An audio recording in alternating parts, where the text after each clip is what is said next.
ஹஜ்ஜி உம்ரா செய்வது யாரின் மீது கடமை? இஸ்லாம் சில விதிகளை நியமித்திருக்கிறது.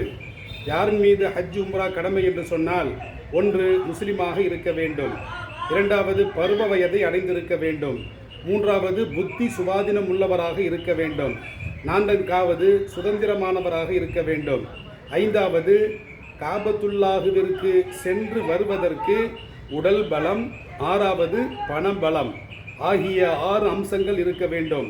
பெண்களாக இருந்தால் எந்த பெண் ஹஜ்ஜி செய்கிறாளோ அவள் தனியாக செல்ல முடியாது. அவளுடன் அவளுடைய கணவரோ அல்லது அவளை மணமுடிப்பதற்கு தடை செய்யப்பட்ட அண்ணன் தம்பியோ அல்லது தந்தையோ இவர் கூட செல்ல வேண்டும் என்று இஸ்லாம் இப்படிப்பட்ட சட்ட விதிகளை நியமித்திருக்கிறது. இதற்கு உட்பட்டுத்தான் ஆண்களோ பெண்களோ ஹஜ்ஜோ உம்ரா செய்ய முடியும் என்பதை இஸ்லாம் தெளிவாக